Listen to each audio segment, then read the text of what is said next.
Hello everyone, welcome to Launchpad education.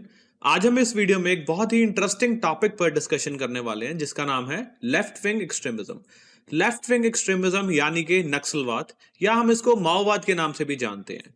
Now this topic becomes very important particularly for the UPSC aspirants because this is the question of internal security. General studies paper 3 का ये एक बहुत ही important topic है और हर साल 2 से 3 questions with respect to internal security आते हैं and left wing extremism hence becomes very important to understand. Hello everyone. कोविड-19 पैंडेमिक और लॉकडाउन्स की वजह से बहुत सारी Indian families emotionally, financially suffer कर रही हैं। ऐसे टाइम में if you have the dream of becoming an IAS और आईपीएस ऑफिसर, तो हर फैमिली लाखों रुपए नहीं स्पेंड कर सकती। So as an education venture we are trying to start an initiative जिसमें हम ऐसी सभी फैमिलीज को सपोर्ट करने की कोशिश करेंगे। From the safety and comfort of your home you can grab this opportunity, and if you are preparing for 2023 और 2024 UPSC attempt, you can register on the link given below. इस link पर आपको सबसे पहले ये क्या इनिशिएटिव है इसके बारे में हम जानकारी देंगे। We are going to announce about this initiative on our social media platforms as well. Telegram channel Launchpad Education पर भी हम इसकी announcement करेंगे। लेकिन if you are the registered student using the link below in the description of this video, तो आपको सबसे पहले ये मौका मिलेगा। And if there are limited seats, you can grab this opportunity on first come first serve basis. तो अगर आप आईएएस की तैयारी करने का प्लान कर रहे हो लेकिन फाइनेंशियल ट्रबल्स की वजह से आप स्टार्ट नहीं कर पा रहे, तो आपको इस लिंक पर रजिस्टर करना है। And these are not going to be big fake marketing slogans. Whatever we are going to promise, हम वो डिलीवर करेंगे and we will make sure that lack of money आपकी तैयारी ना करने का बहाना ना बन पाए।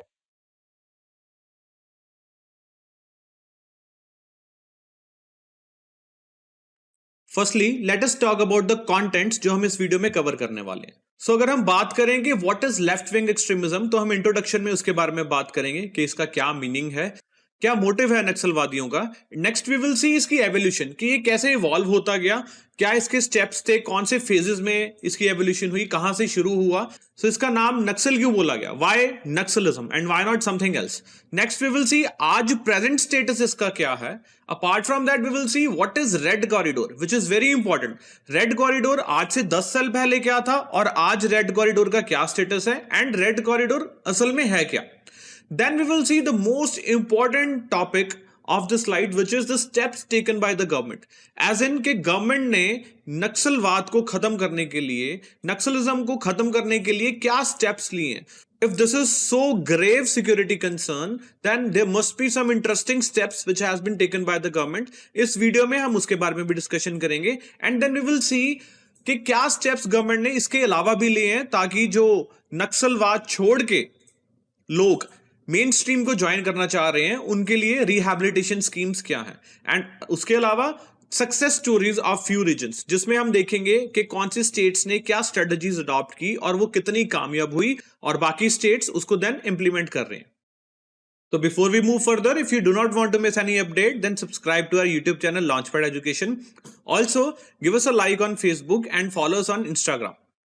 सो पहले हम बात करेंगे कि नक्सलिज्म का मीनिंग क्या है। What is Naxalism actually? It is actually the use of violence to destabilize state through communist guerrilla groups.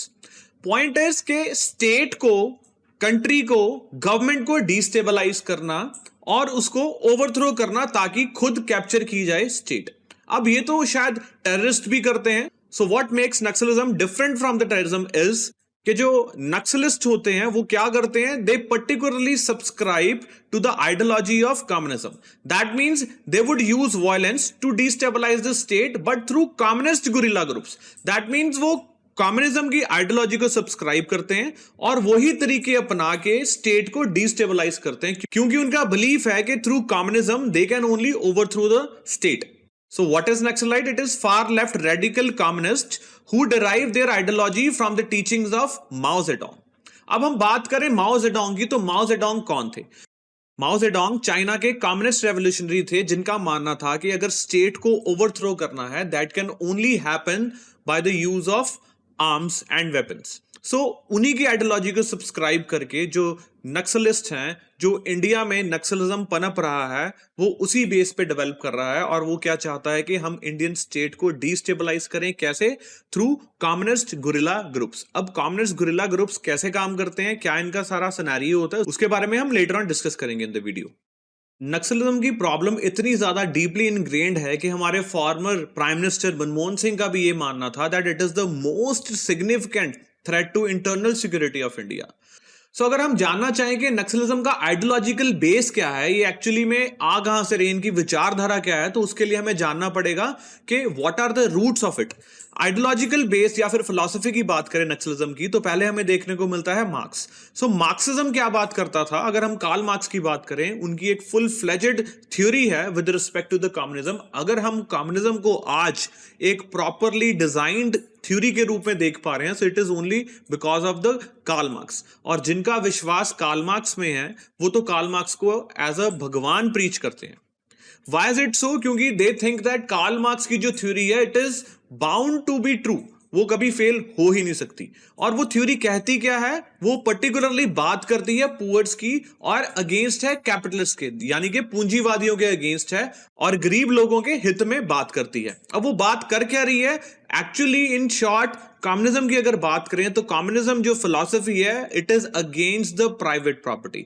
So they want to abolish the private property, as in हम घर ओन करते हैं, हम कोई दुकान ओन करते हैं, हम कोई प्रॉपर्टी ओन करते हैं, तो कम्युनिज्म का मानना है ऐसा नहीं होना चाहिए। The all property should be in common, वो पब्लिक प्रॉपर्टी होनी चाहिए, स्टेट उसको कंट्रोल करे, और जब उसकी यूटिलाइजेशन की बात आए तो पब्लिक एट लार्ज उसको यूटिलाइज कर सके। So it's a common property point. So अगर हम नक्सलिज्म की भी बात करें, उनका भी मानना यही है। क्या मानना है? कि हमारी जो प्रॉपर्टी है, स्टेट शुड नॉट एक्वायर। क्यों? क्योंकि उनके अकॉर्डिंग जो स्टेट एक्वायर करती है हमारी प्रॉपर्टीज, जो हमारे ट्राइबल लैंड्स हैं, जो फॉरेस्ट हैं, वहां पर माइनिंग करके, इंडस्ट्री लगा के वो वहां के लोगों से उनका सर्वाइवल छीनती है और कुछ कैपिटलिस्ट को उससे फायदा पहुंचाती है। सो अगर हम इसकी बेस की बात करें तो मार्क्सिज्म, वहां से ये सारी बात शुरू हो रही है। मार्क्सिज्म ने किस चीज की बात की? क्लास कॉन्फ्लिक्ट की। क्लास कॉन्फ्लिक्ट मतलब गरीब और अमीर का कॉन्फ्लिक्ट हमेशा रहेगा ही रहेगा। कैपिटलिज्म इज एक्सप्लॉयटेटिव इनहेरेंटली, मतलब कैपिटलिज्म ना चाह के भी वो एक्सप्लॉयटेटिव ही रहेगा, क्योंकि that is the basic trait of capitalism. कैसे? क्योंकि कैपिटलिज्म क्या करता है? प्रोडक्शन करता है गुड्स की, प्रोडक्शन करके जो लेबर होती है उसको थोड़े से सर्वाइवल के लिए पैसे देते हैं, और जो लार्जर शेयर ऑफ प्रॉफिट है वो खुद ले जाता है। So hence that is inherently exploitative. So उसको दूर करने का रास्ता क्या है? Violent revolution only means to overthrow. अब दूसरा, अगर हम इसका फिलोसॉफिकल बैकग्राउंड देखें तो दैट इज फ्रॉम एंगल्स, जो कौन थे? Revolutionary socialist. So same way जैसे मार्क्स प्रीच करते थे, ये भी सोशलिज्म के बारे में ही बात करते थे, कम्युनिज्म के बारे में ही बात करते थे। नेक्स्ट हम देखेंगे माओइज्म। सो हमने अभी बात की थी रिसेंटली कि जो हमारा इंडिया में नक्सलिज्म एक सिक्योरिटी थ्रेट बना हुआ है, largely they subscribe to the ideology of Mao. अब माओ कौन थे? मैंने आपको बताया, Mao Zedong was a communist revolutionary from China. उनकी भी एक स्ट्रेटजीज थी, दो वो भी मार्क्स से ही इंस्पायर्ड थे, लेकिन अपनी कंट्री के अकॉर्डिंग वो कुछ चेंजेस लेके आए उस थ्योरी में, जिसमें उन्होंने फोरमोस्ट बात की गुरिल्ला वॉरफेयर की। अगर हम गुरिल्ला वॉरफेयर की बात करें तो उसका मतलब ये होता है कि डायरेक्टली स्टेट के साथ वॉर नहीं करना, लेकिन छिप के वॉर करना। जैसे कि एक जगह किसी मिलिट्री का कैंप है या सिक्योरिटी फोर्सेस का कैंप है, तो जंगलों में छुप के उसको जाके डिस्ट्रॉय करना। अगर कहीं से कोई बस निकल रही है तो वहां जाके उसको लूट लेना और फिर जंगलों में गायब हो जाना। डायरेक्टली सिक्योरिटी फोर्सेस के साथ नहीं लड़ना जैसे लड़ाई होती है, that is what is guerrilla warfare. So guerrilla warfare में इनका बिलीफ है, और माओ का भी यही मानना था कि only through guerrilla warfare and violent means हम स्टेट को डिस्टेबलाइज कर सकते हैं। और जो इंडिया में नक्सलिज्म है वो मार्क्स से ही इंस्पायर्ड होके वैसे ही टैक्टिक्स अडॉप्ट कर रहा है। So what is Maoism? Capture state power through armed insurgency, mass mobilisation. Armed insurgency मतलब इंसर्जेंसी क्रिएट करना with the use of arms, and then mass mobilisation, लोगों को मोबिलाइज करना, अपने साथ जोड़ना, ताकि वो आपके कॉज के लिए आगे बढ़े। इनका कॉज क्या है? अपरेंटली ये कहते हैं कि हम ट्राइबल्स के हित की बात कर रहे हैं, गरीबों के हित की बात कर रहे हैं, क्योंकि जो स्टेट है वो एक्सप्लॉयटेटिव है। अब रियल सेंस में क्या हो रहा है, कौन एक्सप्लॉयटेटिव है, we will understand later on. So next जो माओ बात करते थे वो बात करते थे प्रोट्रैक्टेड वॉर की। अब प्रोट्रैक्टेड वॉर क्या होती है? प्रोलॉन्ग्ड वॉर, जिसको खींचा जाता है, जो लंबी चलती है। माओ का मानना था कि ऐसा कोई भी आइडिया नहीं होता कि एकदम से आपने सोचा हम स्टेट को डिस्टेबलाइज कर दे और गन्स उठाए, वेपन्स उठाए और जाके स्टेट को निकाल दिया बाहर। No, it has to be a prolong war, guerrilla warfare, mass mobilisation, where people are quite convinced in your theory and your actions which you are going to take in their favor.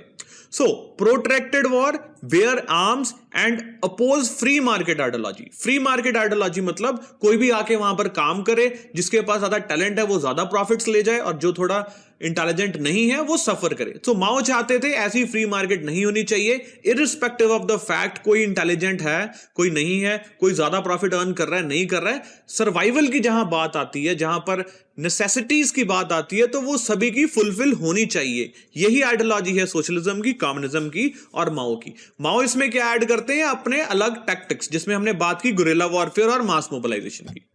Next, माओ का मानना था that power flows through barrel of gun. देखो जो ये line है, power flows through barrel of gun, मतलब अगर power चाहिए तो that can only come through the use of guns only. That shows how much ferocious his thoughts were, how much violent his thoughts were. And इन्होंने भी China में कैसे power acquire की। And guerrilla warfare हम already बात कर चुके हैं। सो बात करते हैं फिर कम्युनिज्म क्या है। सी, कम्युनिज्म एक ब्रॉडर आइडियोलॉजी है। कम्युनिज्म के अंदर जो माओइज्म है, या फिर हम बात करते हैं लेनिनिज्म की, या फिर मार्क्सिज्म की बात कर रहे हैं, ये फर्दर अपने अपने तरीके से डिफाइन करते हैं। शुरू कहां से हुई है? इवन बिफोर मार्क्स सोशलिज्म की और कम्युनिज्म की बात चल रही थी, लेकिन फुल फ्लेज थ्योरी अगर किसी ने कम्युनिज्म की बात की तो वो मार्क्स थे। एंड फर्दर डिफरेंट लोग अपने अकॉर्डिंग उसको इंटरप्रेट करते गए, अपनी अपनी कंट्रीज के अकॉर्डिंग उसको ढालते गए। So it's a system in which goods are owned in common and private property is eliminated. We have already discussed this. So this is based on the ideas of Marx. Communism in short ये बोलेगा कि private property कोई नहीं रखेगा, क्योंकि private property ही एक enemy है किस चीज की? गरीबों की डेवलपमेंट के लिए। अगर प्राइवेट प्रॉपर्टी का कॉन्सेप्ट ही नहीं होएगा तो कोई एक्वायर ही नहीं कर पाएगा, तो ज्यादा अमीर कम अमीर की बात ही नहीं, सभी की जो जरूरतें हैं वो फुलफिल होंगी। लेकिन ये कहते थे अगर ऐसा सिस्टम लाना है वो आएगा कैसे? वायलेंस यूज करके। और वायलेंस कैसे लाई जाएगी? Guns, weapons, guerrilla warfare, armed insurgency etcetera. I hope यहां तक आपको क्लियर है। नाउ लेट अस सी नक्सलिज्म इंडिया के कॉन्टेक्स्ट में है क्या। सो सी, नक्सलिज्म ये वर्ड कहां से आया? एक विलेज था जिसको हम बोलते हैं नक्सलबारी विलेज, जो वेस्ट बंगाल दार्जिलिंग के पास है। वहां से ये मूवमेंट ओरिजिनेट हुई, जिसके लीडर्स थे चारू मुजुमदार, कनू सान्याल एंड जंगल संथाल। सो ये जो तीन लोग थे ये लीडर्स थे वहां की नक्सलबारी मूवमेंट के रिगार्डिंग। अब इसकी एवोल्यूशन के बारे में अगर हम देखें तो फर्स्ट फेज में क्या हुआ था? जो कम्युनिस्ट थे, जो कम्युनिज्म की आइडियोलॉजी को सब्सक्राइब करते थे, they gained grounds in Naxalbari against the landlords. मतलब जो लैंडलॉर्ड्स एक्सप्लॉयट कर रहे थे पीजेंट्री को, जो वहां की लेबर्स को एक्सप्लॉयट कर रहे थे, उनके अगेंस्ट आवाज उठाई और लड़ना शुरू किया। सो 1967 में क्या हुआ? One inspector was killed in violence. And 68 में लेफ्ट विंग एक्सट्रीमिज्म सारी कंट्री से इकट्ठे होके उन्होंने एक ऑर्गेनाइजेशन फॉर्म की, जिसको बोला गया all India coordinate committee of communist revolution. So AICCCR was formed and the communists gained further grounds in India. Now what happened?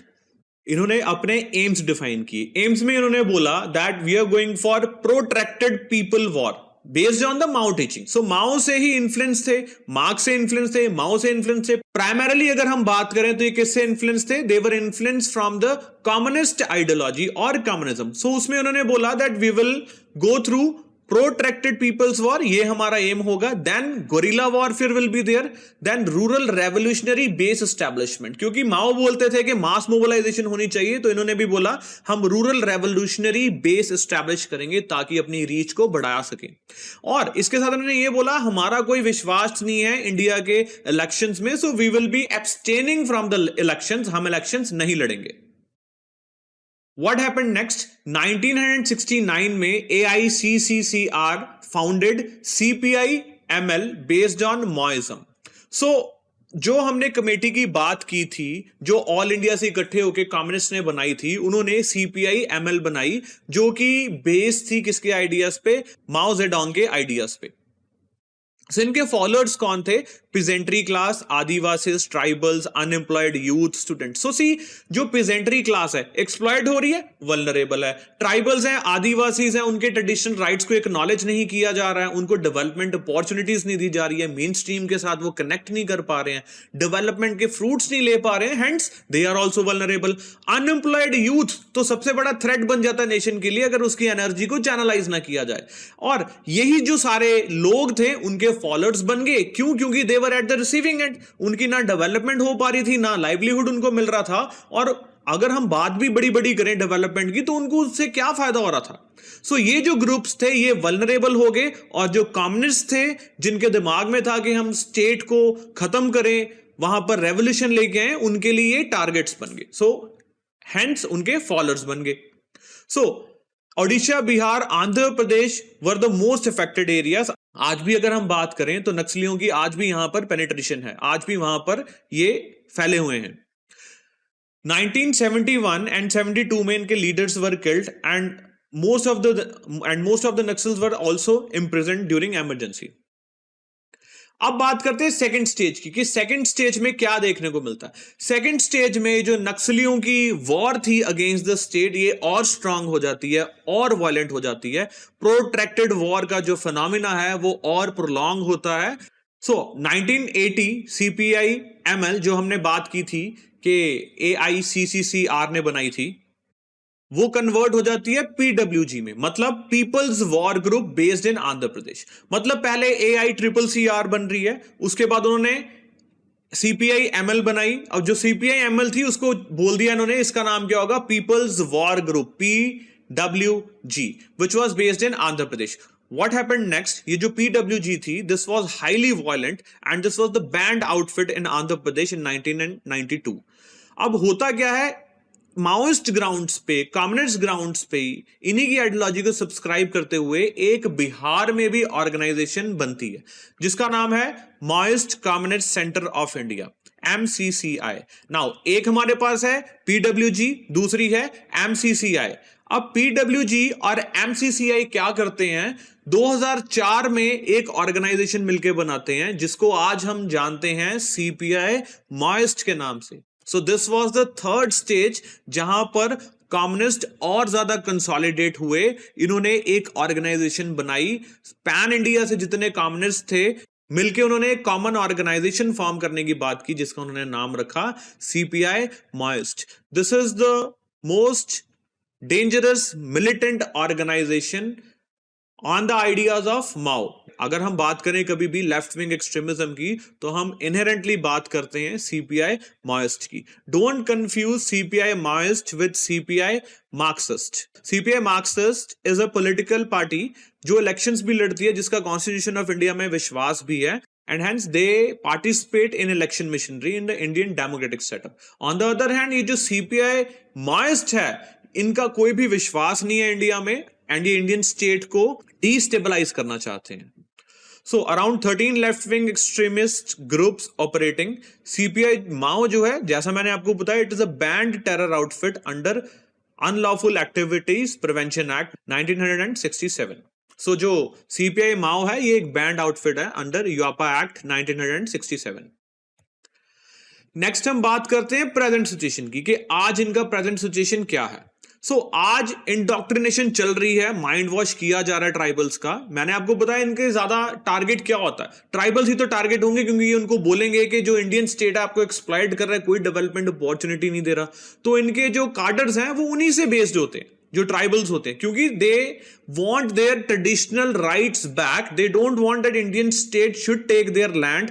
जल जंगल जमीन की बात, जल जंगल जमीन का मुद्दा हमेशा चलता रहता है, बिकॉज दे थिंक जल वाटर रिसोर्स उनका है, जमीन उनकी है, जंगल फॉरेस्ट उनके हैं। दैट मीन्स वो चाहते हैं हमारे जो ट्रेडिशनल राइट्स हैं उनको एक्नॉलेज किया जाए और हमें उतनी ऑटोनॉमी दी जाए ताकि हम अपने आप को खुद से गवर्न कर पाए, अपने कल्चर को प्रोटेक्ट करें, अपने हेरिटेज को प्रोटेक्ट करें, अपनी लैंग्वेज को प्रोटेक्ट करें, एंड सो ऑन।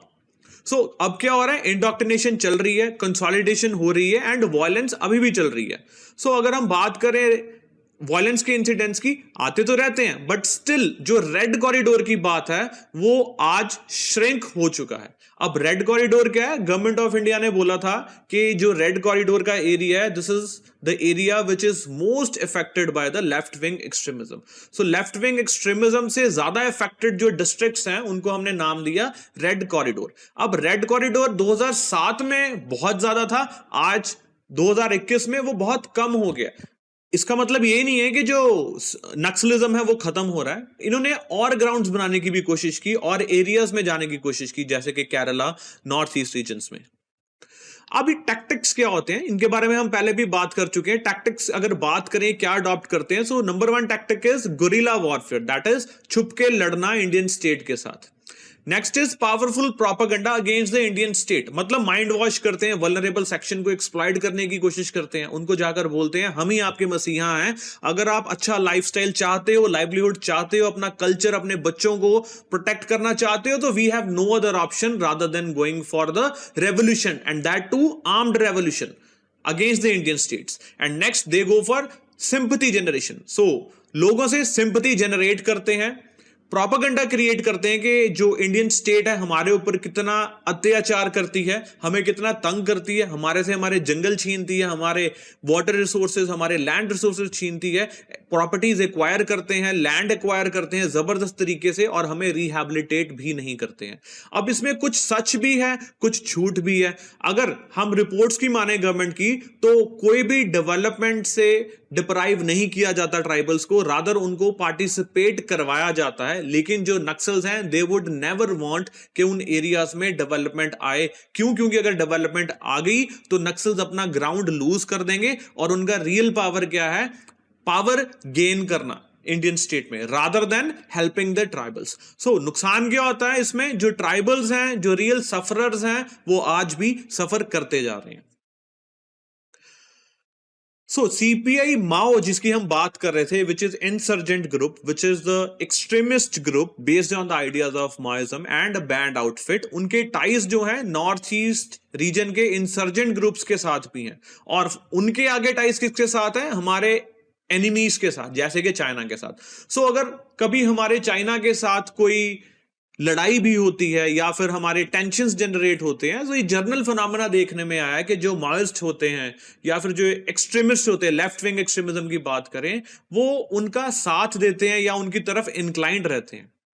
अब लेफ्ट विंग एक्सट्रीमिज्म जो ज्यादा अफेक्टेड रीजन है, हम उसके बारे में बात करेंगे, जिसको हम बोलते हैं दंड कर्ण्या रीजन। अब ये जो दंड कर्ण्या जोन है, this is the most affected by the left wing extremism by Naxals. So है कहां पर? ये borders of Chhattisgarh, Andhra Pradesh and Odisha, जहां पर जो नक्सल्स हैं उनका बहुत स्ट्रांग होल्ड है, प्लस जो रीजन है वो हाईली बैकवर्ड है। सो सी हाईली बैकवर्ड होगा तो ही उनका स्ट्रांग होल्ड होगा उस पर। क्यों होगा? क्योंकि वहां पर डेवलपमेंट पहुंच नहीं सकी, और जो ट्राइबल्स थे वो वल्नरेबल थे, हेंस उनकी बातों में आ गए। अब सिंस वो आगे उनका स्ट्रांग होल्ड है, तो नक्सल्स वहां पर डेवलपमेंट होने भी नहीं देते। सो ऐसे ही चीजें चलती जाती हैं, और अगेन टेलिंग यू, जो रियल सफरर्स हैं वो कौन है? Tribals. Now see in this map you can see the दंड कर्ण्या रीजन, ये जो छत्तीसगढ़ है, and here you have Odisha, and इसके नीचे आंध्र प्रदेश। तो यहां पे जो बॉर्डर्स हैं, ये जो सारा रीजन है, दिस इज दंड कर्ण्या reason, so which is the hotbed of moist activity. So much so you will be amazed to know कि कुछ रीजन्स ऐसे हैं जहां पर गवर्नेंस नाम की कोई चीज ही नहीं है, और जो मॉइस्ट हैं उसी चीज को एक्सप्लॉइट करते हुए वहां पर अपनी पैरेलल गवर्नमेंट चलाते हैं, वहां पर खुद गवर्न करते हैं लोगों को। So next we will see funding कहां से आती है, पैसा कहां से आ रहा है, चाहे वो आर्म्स की बात है, चाहे वो लड़ाई की बात है, चाहे वो खाने की बात है, रहने की बात है, वॉट एवर इज, तो पैसा आ कहां से रहा है? इनकी सोर्स ऑफ फंडिंग है एक्सटॉर्शन, वहां से लोगों से पैसा ये जबरदस्ती लेते हैं। जो वहां पर इंडस्ट्रियलिस्ट, कोई इंडस्ट्री लग रही है, कोई माइनिंग हो रही है, कोई कॉन्ट्रैक्टर्स हैं, उनके साथ नेक्सस बना के उनसे पैसा लेते हैं, किडनैपिंग करते हैं, मर्डर्स करते हैं, लूटते हैं लोगों को, पैसेंजर्स को भी लूटते हैं, and then protection money, foreign financing भी होती है। प्रोटेक्शन मनी एज इन, अगर वहां पर कोई प्रोजेक्ट चल रहा है तो उस प्रोजेक्ट का जो ओनर होगा उसको बोलेंगे इफ यू डोंट वांट कि इस चीज को हम डिसरप्ट करें या नुकसान पहुंचाएं, वी नीड प्रोटेक्शन मनी, तो वो उसको पैसे पहुंचाता है, और हेंस उनका रेवेन्यू जनरेट होता है नक्सल्स का, जिससे वो देन आर्म्स प्रोक्योर करते हैं। Foreign financing, foreign financing means जो एनिमी स्टेट्स हैं हमारी, जो नहीं चाहते इंडिया डेवलप हो, या फिर जो प्रॉक्सी वॉर में बिलीव रखते हैं, दैट मींस डायरेक्टली हमारे से लड़ नहीं सकते, और through these insurgent groups, militancy या फिर लेफ्ट विंग एक्सट्रीमिज्म के थ्रू हमें डिस्टेबलाइज करना चाहते हैं, तो वो इनको सपोर्ट करते हैं। वो कहते हैं जब ये लोग लड़ रहे हैं, इनके अपने लोग इनके साथ लड़ रहे हैं, तो हमें डायरेक्ट वॉर में जाने का क्या लाभ।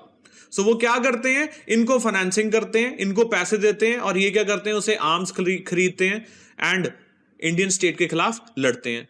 So see, protection money, foreign financing, nexus of illegal forest contractor, miners and Naxals. So which I have already told you.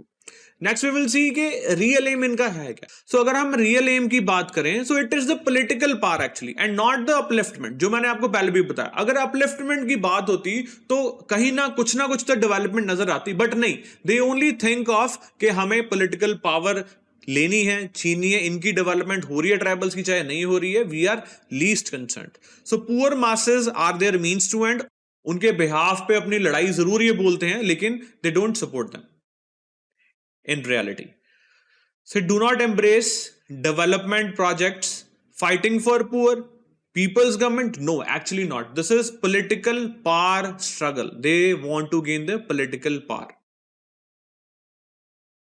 So next is what is the reasons for the rise of Naxals?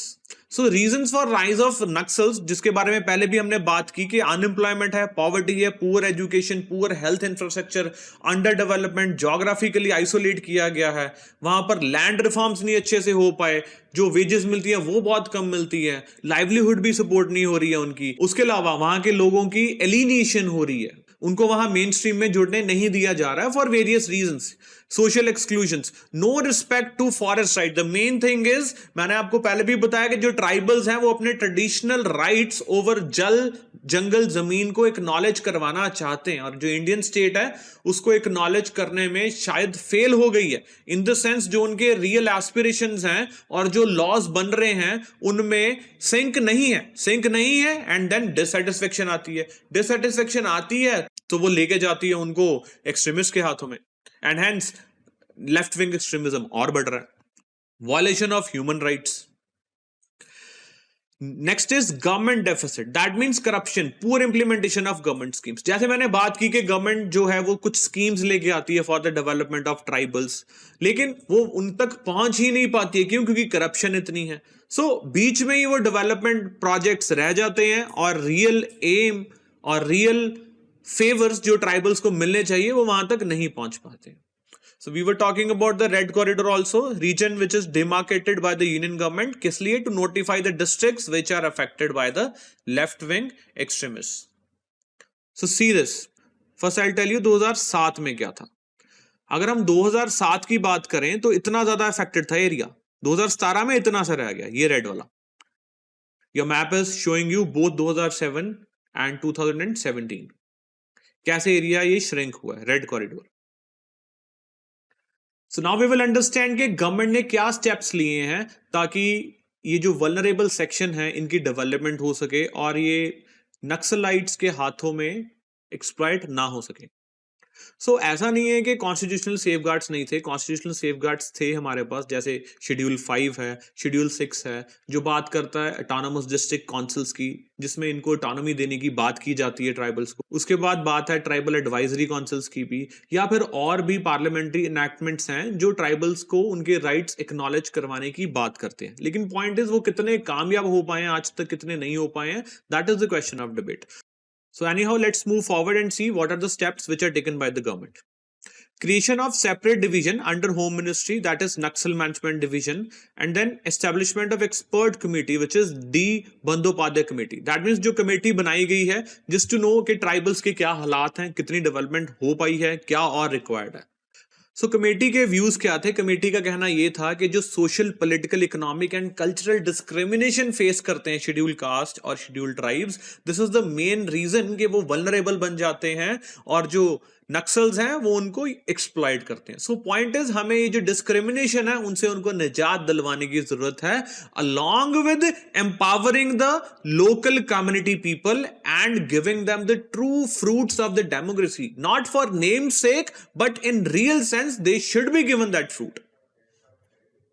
Tribal friendly land acquisition and rehabilitation policy, आप land acquire कर रहे हो fine, but it should not be that you are not rehabilitating the tribals. Land acquire की उनकी और वो जिस हाल में है उनको वहां छोड़ दिया, which would again invite the breeding grounds of Naxalism.